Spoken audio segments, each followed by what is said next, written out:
Oui, si je peux compléter, avec- c'est important ce qu'a dit Laurent sur le fait que c'est cette élite, ou plutôt que cette élite, a largement contribué à la victoire de Bolsonaro et a voté pour Jair Bolsonaro. On est dans des approches assez différentes finalement de la sociologie électorale de l'extrême droite européenne où finalement plus le niveau d'éducation est élevé, moins la probabilité de voter pour l'extrême droite est importante. Dans le cas du Brésil, il y avait une corrélation positive entre le niveau d'éducation et le vote pour Jair Bolsonaro. Sur la nostalgie de la dictature, une frange de cette population, en effet, euh, partage cette nostalgie. Mais euh, vous avez raison, c'est Laetitia, c'est ça? Oui, c'est ça. Oui, vous avez raison de dire qu'il y a un enjeu d'éducation derrière ça. Que Dilma Rousseff avait mis en place les caravanes du pardon, c'est-à-dire finalement cet État brésilien qui, dans l'incarnation victime de la répression lors de la dictature, emprisonnée, torturée, qui allait de ville en ville avec une caravane pour informer, pour faire ce travail de mémoire et engager aussi un travail de réparation. C'est à ce moment-là d'ailleurs qu'elle s'est mis à dos une partie des forces armées brésiliennes parce qu'elle remettait en question un statu quo qui était celui finalement, pas de l'omerta, mais euh, d'un silence sur euh, les violations des droits humains par les forces armées dans la période 1964-1985. D'ailleurs, dans les négociations pour la réouverture du chapitre de la vérité-réconciliation, l'armée a imposé que ce soit les violations des droits de l'homme entre 1945 et 1985 qui soient sujets à des poursuites, ce qui impliquait aussi d'autres types de violations et ce qui permettait de diluer les responsabilités des forces armées brésiliennes. Mais ce travail d'éducation, il n'a pas abouti. La destitution de Dilma Rousseff aussi a eu un rôle et la revalorisation de la thématique des héritages de la dictature par la famille Bolsonaro principalement, qui continue, hein, c'est un travail de sape, mais chaque semaine, Eduardo Bolsonaro reparle de l'acte institutionnel 5. Chaque semaine, le gouvernement ou un proche de Bolsonaro va valoriser des personnalités qui étaient des tortionnaires et donc vont contribuer aussi à ce travail d'entretenir la nostalgie de la part dans certains camps ou de banaliser pour d'autres et en effet pour les nouvelles générations des périodes qui n'ont pas été connues directement et dont de plus en plus les parents ont des souvenirs plus lointains. Le dernier aspect, c'est celui des relations avec les États-Unis. Je vais être beaucoup plus bref, hein, mais en effet, il y a eu des rapprochements entre le camp Bolsonaro et des proches de Donald Trump.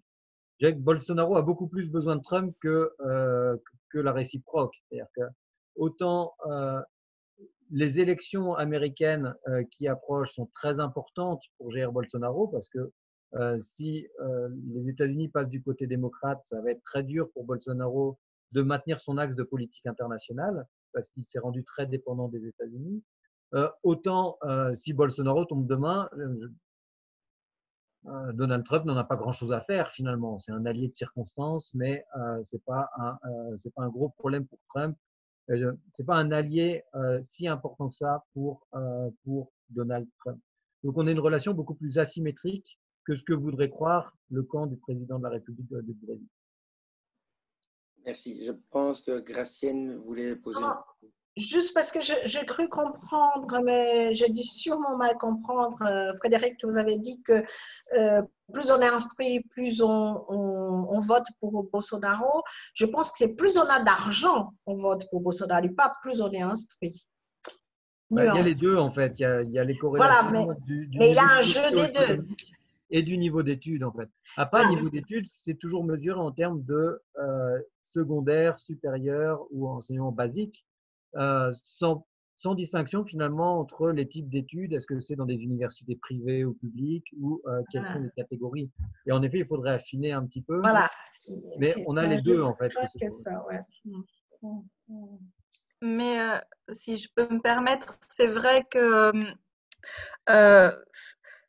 par rapport au niveau d'instruction, il y a la question de ceux qui ont voté pour Bolsonaro et ceux qui continuent à le soutenir, en fait. Je dirais que dans l'élite, dans les personnes éduquées, justement, il y en a peut-être qui ont voté par opposition à la corruption de Lula, évidemment, et ceux qui ont quand même pu, pendant ces derniers mois, surtout, changer radicalement d'opinion. Et il y a quand même le problème, je dirais, un des problèmes de la culture brésilienne, et justement ce que vous avez dit, c'est qu'il y a un côté assez volatile aussi de l'opinion, et un intérêt très fort pour la nouveauté, qui est présent dans la culture. Il y a une forme d'enthousiasme de ce qui sort un peu de l'ordinaire, de ce qui va bouleverser, et c'est vrai que c'est ce côté un peu d'un engouement pour quelque chose qui va être, je dirais, plus fort et plus présent parfois même qu'en Europe. Mais après, c'est vrai que de l'expérience que moi je vois un peu de loin,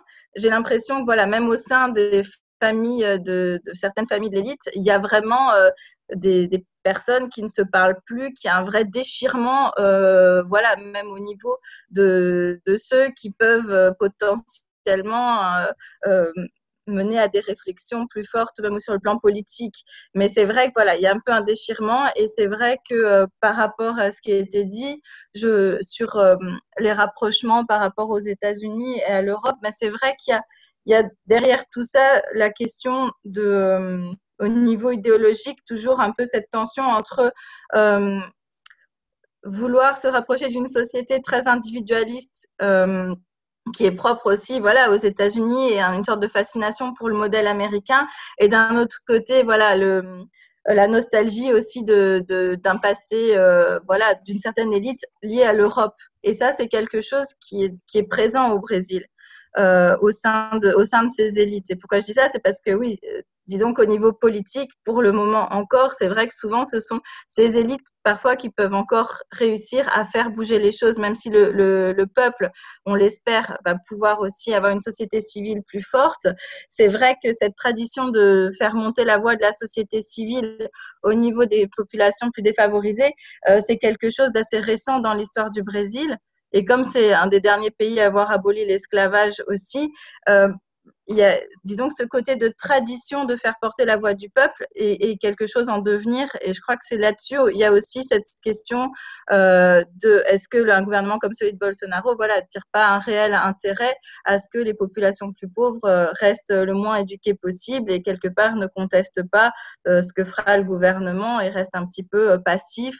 Et justement que le fait que les églises, ou les églises évangélistes en particulier, appuient certains modes de pensée très conservatrices, quelque part se font l'avocat d'un tel gouvernement.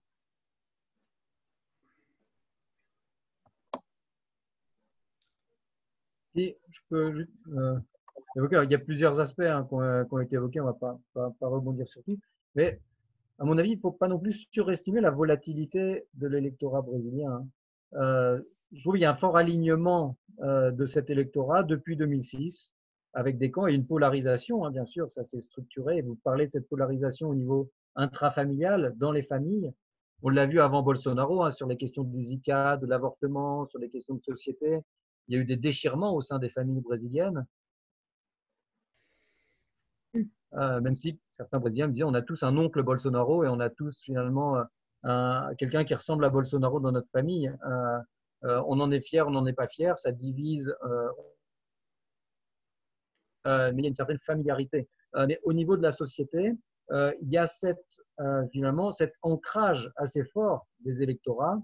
Et on a vu que 2006, 2010, 2014, 2018, les camps plutôt de centre-gauche, gauche et de centre-droite, sont très stables finalement. Alors, il y a de la volatilité en interne d'un candidat à l'autre. On peut voter pour le PSDB, pour Aécio Neves ou José Serra, et ensuite pour Jair Bolsonaro. Mais les candidats de droite ont préféré voter Bolsonaro qu'un candidat comme Ciro Gomes ou surtout Fernando Haddad. Et donc là, on a quand même des électorats assez fermement alignés. Et l'idée de Jair Bolsonaro, c'est de faire exploser cet alignement, justement. C'est pour ça qu'il mise sur le nord-est et qu'il veut essayer de conquérir, d'aller piocher dans les électorats qui soutiennent Lula, qui ont soutenu Dilma Rousseff, mais Parti des travailleurs plus largement. Oui, par rapport à l'électorat, il y a quand même un phénomène qu'on a observé depuis l'élection, depuis la campagne électorale en fait de 2018 jusqu'à l'élection de Bolsonaro et qu'on continue à observer, c'est quand même un glissement de l'électorat louliste d'une partie de l'électorat louliste vers Bolsonaro. Donc là, on passe de la gauche à l'extrême droite. Donc on observe que de plus en plus de personnes dans les couches populaires qui auraient voté auparavant pour le PT, votent actuellement pour Bolsonaro. Oui, c'est assez minoritaire finalement. Enfin, de ce qu'on voyait nous, on a fait des enquêtes, hein, on est allé dans les favelas pour les élections de 2018. Vous voyez que plus les zones étaient pauvres, plus le vote pour Haddad était élevé. Et même à São Paulo, même à Rio, où Bolsonaro a fait plus de 60% des suffrages, et ben on allait dans certaines zones de la Rocinha et c'est Haddad qui arrive en tête, Haddad et Ciro Gomes. Et bien sûr qu'il y a eu ce glissement d'électeurs de Lula qui sont passés directement chez Bolsonaro. Je trouve que c'est assez limité sur l'ensemble de l'électorat. Et ce qui est le plus marquant, c'est finalement le glissement des anciennes classes moyennes stabilisées qui votaient pour le Parti des travailleurs, qui sont partis dans l'abstention finalement et qui n'ont voté pour aucun des deux candidats. Et ça, il y a beaucoup, un tiers de l'électorat, Bolsonaro au deuxième tour. Merci Frédéric. Alors, qui d'autre veut intervenir?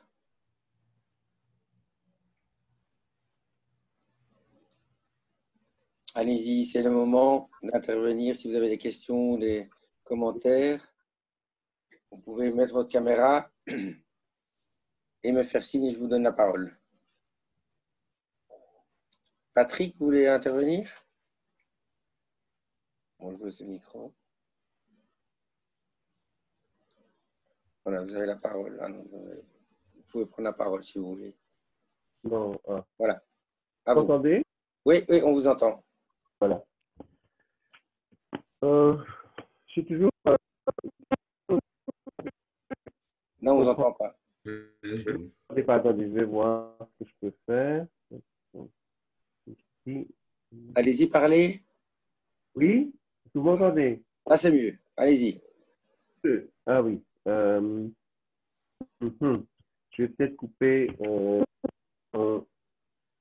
Bluetooth là. Ah, c'est peut-être ça. Oui. J'ai mis Bluetooth pour pouvoir voyager. Mais...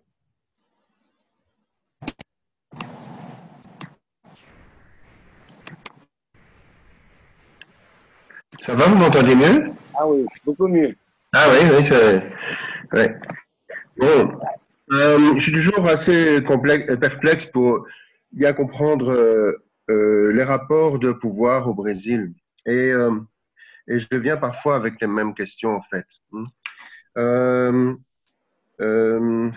Ça a à voir avec le rôle de la superstructure ou de la politique, hein, qui est gérée par des règles.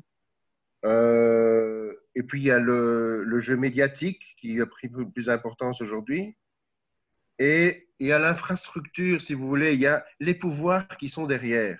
Et j'ai l'impression que c'est ce qu'on analyse relativement moins, hein, c'est-à-dire peut-être pas c'est peut-être moins les vrais pouvoirs qu'avant, mais ça reste quand même les pouvoirs peut-être les plus importants qui sont derrière.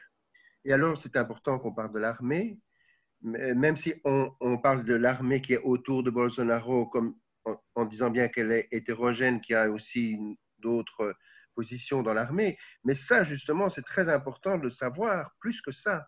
C'est dire ceux qui sont derrière Bolsonaro, est-ce qu'ils sont minoritaires dans l'armée en termes de pouvoir, hein, ou bien est-ce qu'ils sont majoritaires? La même chose pour l'Église. L'Église catholique a moins d'importance maintenant qu'avant et que par rapport à l'Église protestante, mais quel pouvoir de fait elle représente encore aujourd'hui et aussi l'influence sur la population. La même chose parce qu'on parle toujours du président, on parle toujours du pouvoir fédéral, mais quel est le pouvoir dans la pandémie des gouverneurs? On sait bien qu'eux prennent des décisions, qu'au niveau des communes, on prend aussi des décisions sur le confinement. Et donc, est-ce qu'on doit tant parler de Bolsonaro ou est-ce qu'on devrait un peu cartographier plus les gouverneurs, ce qu'ils font et ce qu'ils représentent, s'ils sont favorables à l'attitude Bolsonaro ou pas? Parce que peut-être que la politique contre la pandémie, elle est beaucoup gérée par les gouverneurs et par les municipalités. Question, hein? Et alors,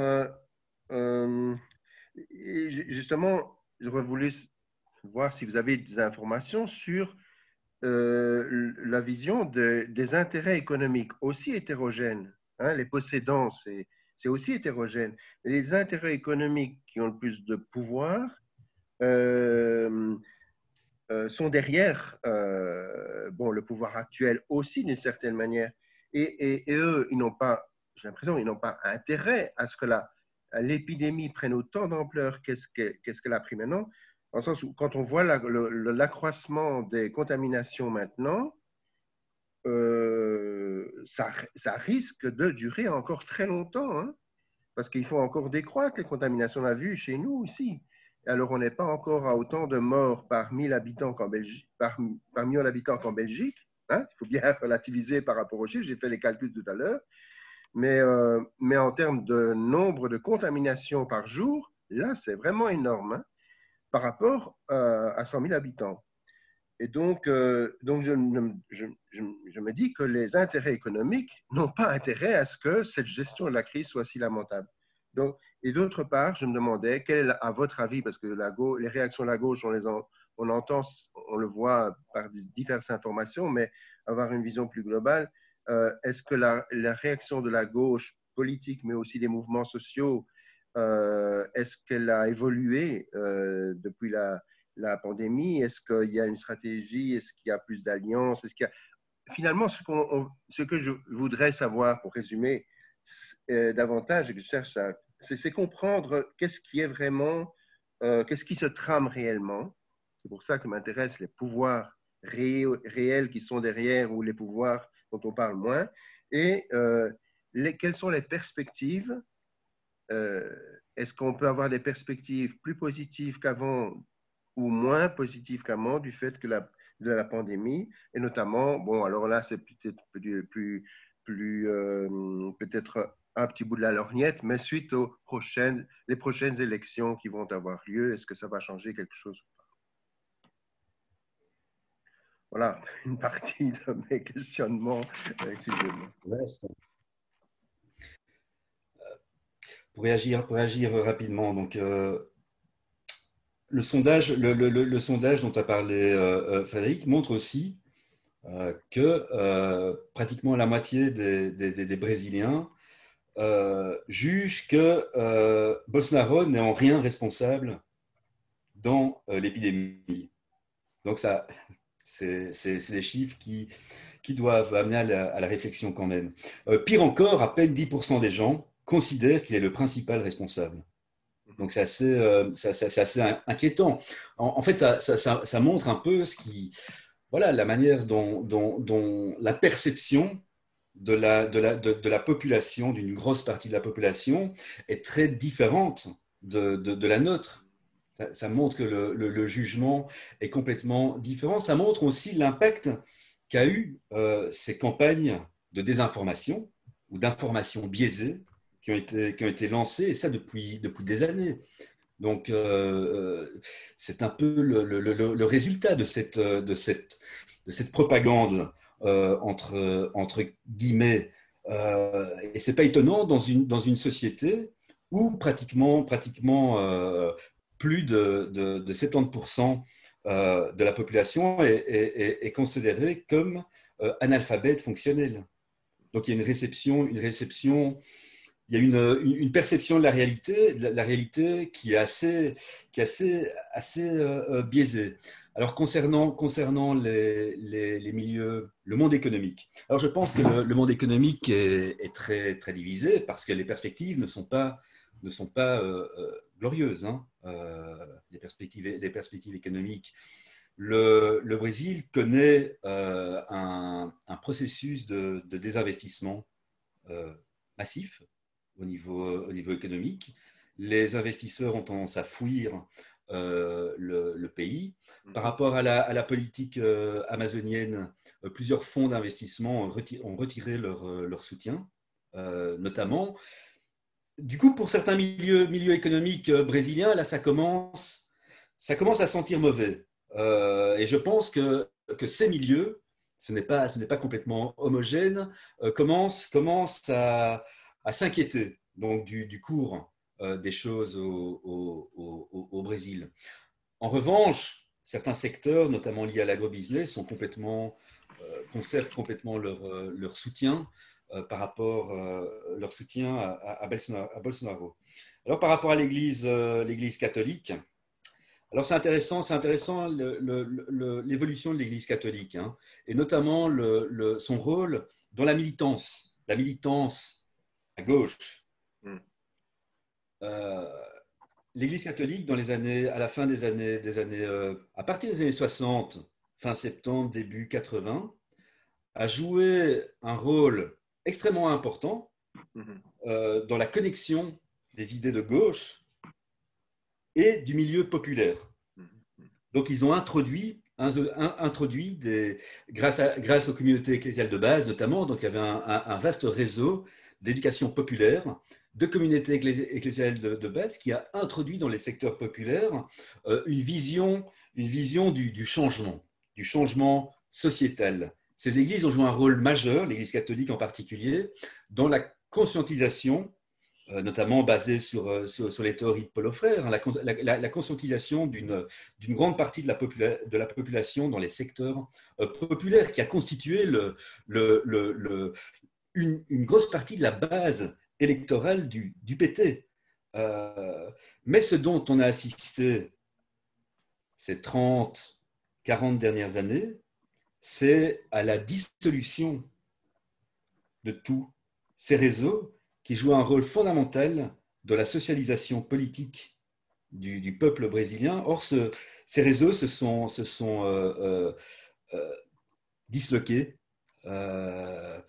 Pourquoi ? Parce que le prêtre qui gérait est décédé, devenait trop vieux. Ces réseaux se sont disloqués aussi sous le coup de l'augmentation de la criminalité dans ces quartiers. Et en fait, la disparition de ces réseaux ont, d'une certaine manière, entraîné aussi une augmentation de la criminalité du fait d'une dilution du contrôle social. Et finalement, cette Église catholique progressiste qui a joué un rôle important dans la socialisation politique dans les quartiers populaires, cette socialisation politique, maintenant, c'est en grande partie les églises évangéliques qui jouent ce rôle dans cette socialisation politique avec un discours nettement plus conservateur. Alors, je pense qu'on peut analyser le soutien dont bénéficie Bolsonaro par rapport à ces dynamiques sociétales qui sont de plus long terme. Voilà, alors j'ai un peu oublié le reste de tes questions, donc je laisse Frédéric y répondre. Oui, je ne vais peut-être pas rebondir sur tout, mais un peu dans le désordre. Sur les intérêts économiques, c'est vrai que il y a différents types d'intérêts. Il y a pour certains entrepreneurs qui sont dans les exportations, l'image du Brésil à l'international est importante. Et dans ce cas-là, Bolsonaro est une épine dans le pied de ces élites. Pour d'autres, et qui sont plus importantes peut-être en termes numériques, c'est quand même la relance de la consommation. Et donc, c'est le circuit économique intérieur qui importe. Et là, beaucoup ont même fait pression sur Bolsonaro pour qu'il lâche rien au niveau du rapport entre santé et économie, c'est-à-dire de maintenir ses positions, de dire le Brésil ne peut pas se permettre un confinement comme le fait l'Europe. Et dans la situation du Brésil, on ne peut pas faire ça. Et donc, il a été appuyé par certains secteurs économiques. Et puis, il y a aussi ces secteurs qui sont beaucoup plus articulés à Paulo Guedes et à ses équipes instables qu'à Jair Bolsonaro, et qui, eux, font pression pour, dans le contexte actuel, poursuivre les réformes engagées qui doivent servir les intérêts à moyen terme du secteur entrepreneurial. Donc, finalement, tout le monde a quand même plus ou moins intérêt, bien sûr, à contenir les élans de Bolsonaro et de son ministre des Affaires étrangères, Ernesto Araújo, et à redorer un petit peu l'image du Brésil sur la scène internationale. Mais au niveau de la politique interne, ils sont alignés, en fait, sur des intérêts assez convergents. Alors, cette situation, c'est aussi un défi pour la gauche. Et vous parliez du défi pour les mouvements sociaux, mais au-delà de ça, pour les partis politiques de gauche et pour les gouvernants au niveau local, au niveau des États fédérés, qui doivent gérer la crise au quotidien, parce que, comme on le disait, l'essentiel des bastions électoraux à gauche plus largement, c'est dans les secteurs les plus pauvres. C'est dans les secteurs où il y a une forte informalité économique. C'est dans des secteurs qui sont touchés de plein fouet par la crise du Covid. Et c'est des secteurs où la population est tellement vulnérable que perdre une journée de travail, c'est plus grave que de contracter la maladie. Et donc, il y a cet enjeu aussi qui fait qu'une partie de l'électorat de gauche ou de l'électorat qui avait voté pour le Parti des travailleurs est sensible aux arguments de Bolsonaro de dire il faut que l'économie reparte, il faut que on relance l'économie pour protéger finalement le quotidien des populations et pour éviter, alors il va dire bien sûr, des pillages, la relance de l'insécurité, mais tout ça, ça lui permet d'entretenir un message, jouer sur la peur, toujours, comme c'est faire l'extrême droite, pour essayer de capter finalement l'insatisfaction et de capter la crainte liée au virus, mais aux effets indirects sur l'économie. Et donc, finalement, la gauche a beaucoup plus à perdre que Bolsonaro, et l'enjeu des élections municipales qui se profilent est un enjeu très important parce que le PT a perdu un tiers de son électorat aux dernières élections municipales, a perdu un tiers des villes qu'il contrôlait. Et là, le PT est en première ligne finalement à l'heure où les électeurs vont demander des comptes sur le prolongement du confinement, alors que les députés du Parti des travailleurs et les élites au niveau des exécutifs locaux ont joué la carte finalement d'un confinement et de prendre des risques politiques pour sauver des vies. Eh bien, ça peut leur coûter, en fait, paradoxalement, au niveau électoral. Alors ça amène sur l'autre question, qui est le rapport entre le gouvernement fédéral Bolsonaro est en position de force, parce qu'en effet, il n'a pas la main sur ce qui se fait dans les États. On l'a vu, hein, il s'est écharpé avec le gouverneur de São Paulo, avec le gouverneur de Rio, qu'il a réussi finalement à mettre sur la touche sur des accusations fondées de corruption. Mais on sent que le rapport de force était en train d'évoluer à la défaveur pendant ces questions du confinement, avec d'un côté un président qui n'y comprend rien, qui ne gère rien et qui est à côté de la plaque, et de l'autre côté des gouverneurs qui se présidentialisent et qui montrent que ce sont des bons gestionnaires un peu et qui se font connaître sur la scène internationale comme finalement les personnes qui font le contrepoids à Bolsonaro. Mais ça, à moyen terme, Bolsonaro va pouvoir le retourner aussi.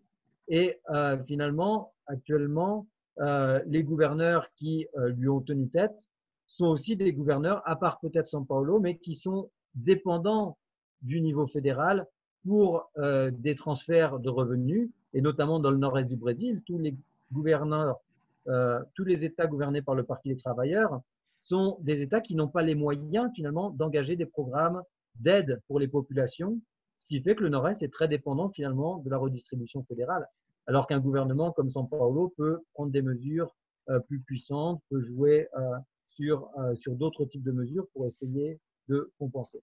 Donc il y a un vrai risque aussi là encore pour les États fédérés. Mais c'est vrai que finalement, ce sont presque les mesures prises par les gouverneurs et les prefeitos, les bourgmestres des villes, des grandes villes brésiliennes, qui ont sauvé des vies, mais qui sauvent un peu l'image de Bolsonaro, parce que c'est grâce à eux et pas et contre la position de Bolsonaro que finalement le Brésil est à 120 000 morts officiels et pas à 500 000 aujourd'hui.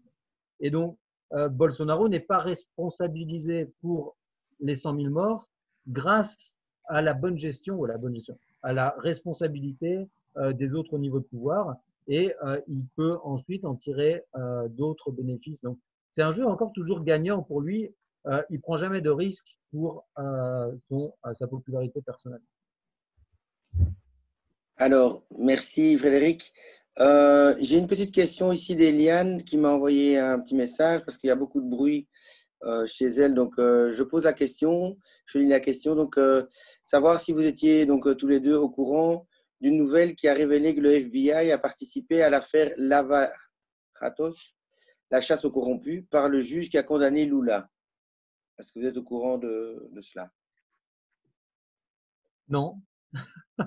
Enfin, des rumeurs circulent depuis longtemps sur le rôle des États-Unis, sur les voyages aussi de certains membres de l'affaire Lava-Jato aux États-Unis. Ouais, ce ne serait pas surprenant d'une certaine manière, mais ce qu'on voit, c'est aussi que l'affaire Lava-Jato, elle a contribué à la fragilisation de l'image du pouvoir judiciaire, notamment à la gauche de l'échiquier politique. Et donc, qu'il y ait eu des violences. Moi, j'étais plus sur les tensions entre Lula et le procureur d'Alagnol en ce moment. Mais non, pourquoi pas, ce ne serait pas étonnant que le FBI ait mis son nez dans ces affaires, d'autant plus qu'il y a des sommes d'argent importantes qui ont transité par les États-Unis et donc il y a des intérêts directs des États-Unis dans la prise en charge de certains feuilletons, en fait, certains épisodes de l'affaire Lava-Jato. Laurent, je ne sais pas si tu veux intervenir aussi. Ou... Oui, maintenant, oui, j'ai entendu, j'ai lu aussi des articles concernant notamment la présence des fonds états-uniens qui avaient servi à financer une partie du Lava-Jato.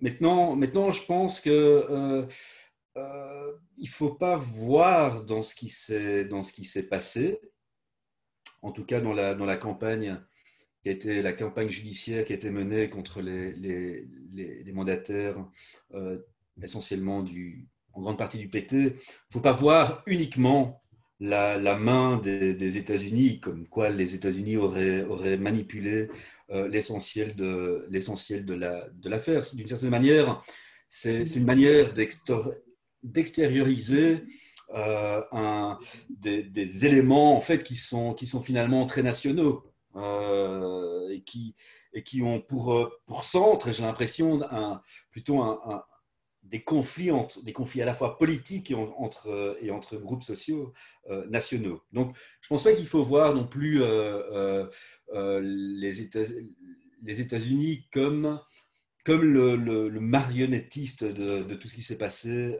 ces dernières années au Brésil, y compris dans l'affaire, dans le Lava-Jato.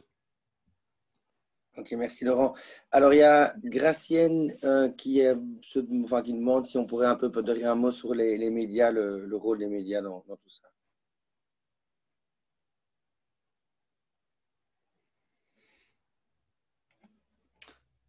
Alors oui, je peux en dire un mot, notamment d'abord sur le rôle des médias dans la campagne pour la destitution de Dilma Rousseff. Hein.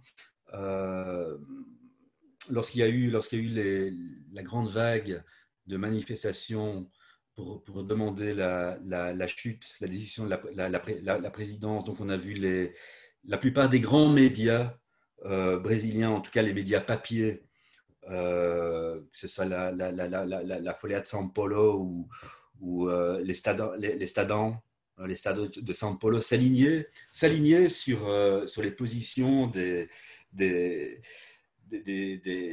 manifestants pro-impeachment. Donc il y a eu clairement à ce moment-là un rôle des médias.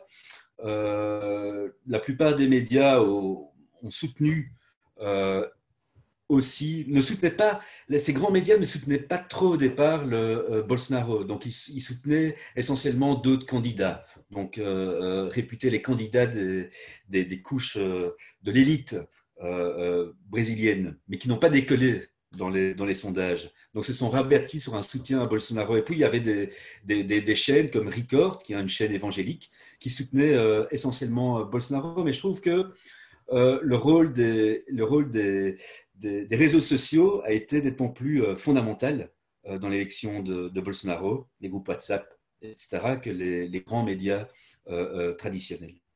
On est dans une relation très rude de Bolsonaro contre ces médias traditionnels. On a encore vu cette semaine des menaces physiques contre des journalistes. Et si ce sont des femmes, les menaces sont encore plus virulentes. Une sorte aussi de machisme qui s'ajoute à ce rejet. Et comme l'a dit Laurent, Bolsonaro, il a communiqué directement avec ses électorats par les réseaux sociaux, par ses Facebook Live, ou alors il jouait avec des médias mais télévisés qui pariaient, qui misaient sur lui. La TV Record, c'est elle qui a fait la campagne de Bolsonaro et c'est elle aussi qui était le seul média présent lors de pour son premier discours le soir de son élection. Seule la TV Record était autorisée à être là. Donc, il sélectionne les médias qui lui conviennent pour diffuser les informations. Et puis, il va jouer ensuite sur ce côté, avec toujours son approche très complotiste, mais pour dire que les groupes traditionnels cherchent à l'empêcher de mener à bien son projet.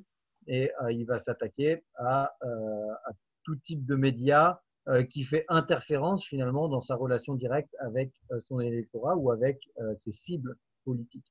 C'est vrai que c'est assez étonnant de voir finalement que d'un côté, des élites qu'on considère comme traditionnelles ont soutenu Jair Bolsonaro, que ces élites sont quand même très fortement articulées à certains groupes médiatiques, les grandes familles médiatiques. Cette prise de distance et cette opposition de plus en plus virulente de Jair Bolsonaro à l'encontre finalement des journalistes qui essaient de faire leur travail et qui en sont de plus en plus empêchés et qui poussent un petit peu dans le retranchement. Merci Frédéric.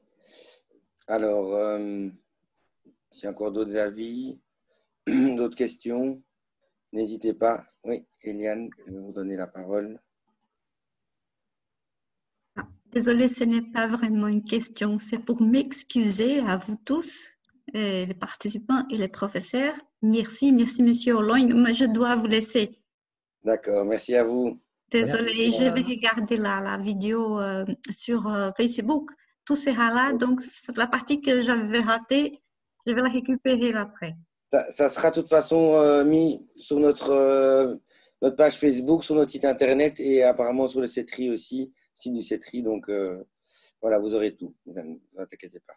Ok, merci. Bonne soirée à tous. Merci, vous aussi, au revoir. Au revoir. Pour revenir sur les médias très rapidement, il ne faudrait pas oublier non plus qu'il y a une prolifération de médias alternatifs au Brésil,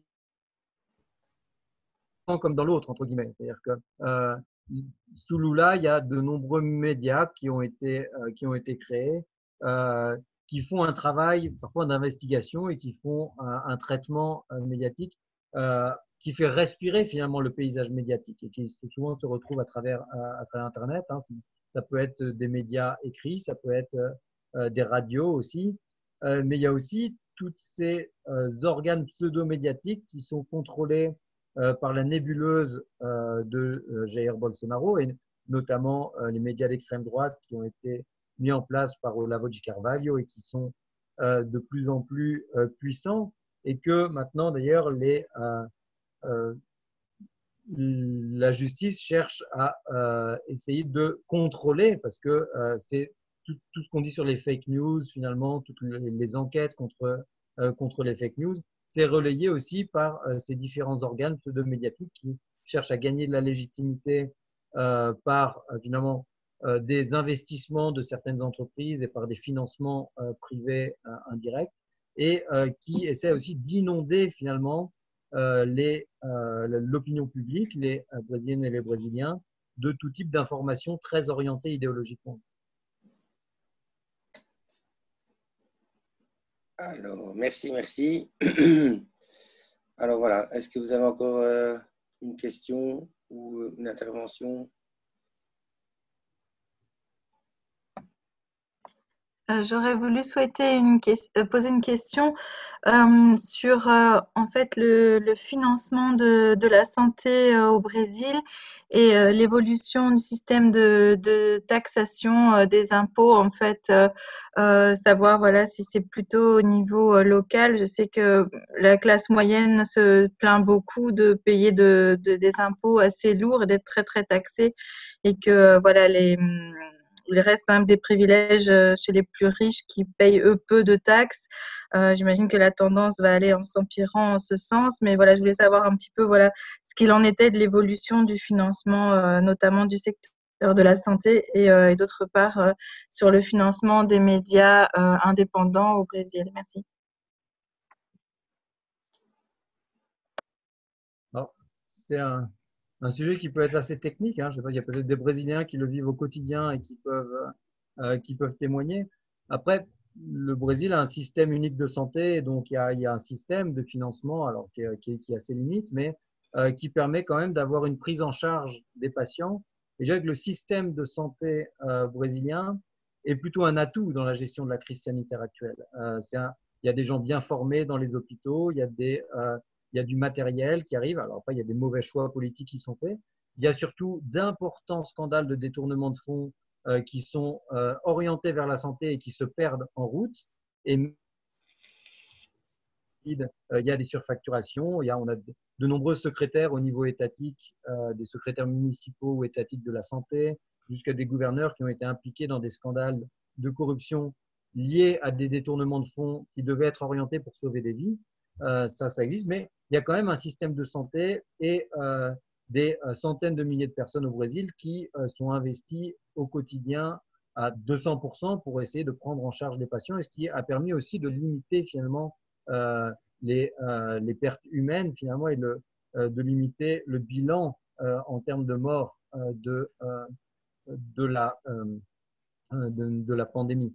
Après, il en reste pas moins que c'est un système aussi à deux vitesses et où dans les cliniques privées, les personnes sont mieux prises en charge.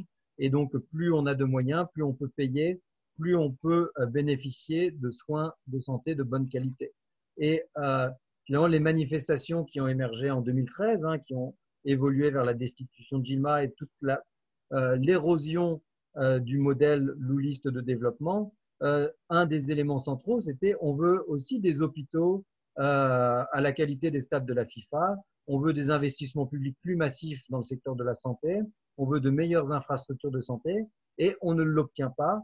Et donc, un des enjeux de ces mobilisations sociales, c'était porté par des classes moyennes qui n'avaient pas les moyens de se payer des soins de santé dans des cliniques privées, mais qui se sentaient finalement pas considérés parce qu'il n'y avait pas assez d'investissement dans la santé publique. Alors après, bien sûr qu'il y a des enjeux d'articulation encore l'étatique, le local, et donc ça devient assez complexe à ce niveau-là. Je ne saurais pas vous dire par contre quelle est la part des prélèvements obligatoires au Brésil qui est directement envoyée vers la santé. C'est qu'après les mouvements de 2013, justement, Dilma Rousseff s'était engagé à ce que la santé et l'éducation soient les secteurs de redistribution prioritaires des excédents de la manne pétrolière. Mais ça a été aussi bloqué avec ce qui a été mis en place par Michel Temer, le teto de gasto, c'est-à-dire que c'est les secteurs de l'éducation et de la santé qui ont fait les frais finalement des désinvestissements du gouvernement fédéral depuis Michel Temer et encore plus sous Jair Bolsonaro. Pour revenir au système de taxation, en fait, quand on parle d'impôt, de taxation, la taxe est très élevée l'impôt est très élevé sur la TVA au Brésil, notamment. C'est-à-dire que c'est un impôt qui touche tout le monde, puisque c'est un impôt sur la consommation. L'impôt est très élevé aussi sur les revenus du travail. C'est pour ça que ça impacte essentiellement le travailleur et les groupes moyens. Par contre, la taxation est extrêmement faible sur le foncier, notamment. Quand on sait que le Brésil est un des pays où la concentration des terres au monde est la plus importante, ça pose question. Même chose sur le patrimoine. Donc le patrimoine au Brésil est très très peu taxé. À partir du moment où une minorité, donc je n'ai pas les chiffres exacts en tête, de la population, un petit pourcentage de la population détient plus de la moitié des richesses du pays, il me semble qu'il y a là des choses à faire quand on parle de perspective, notamment en matière de redistribution, et ne fût-ce que pour diminuer la pression de l'impôt. Merci, Laurent. Un petit chiffre juste sur le secteur de la santé.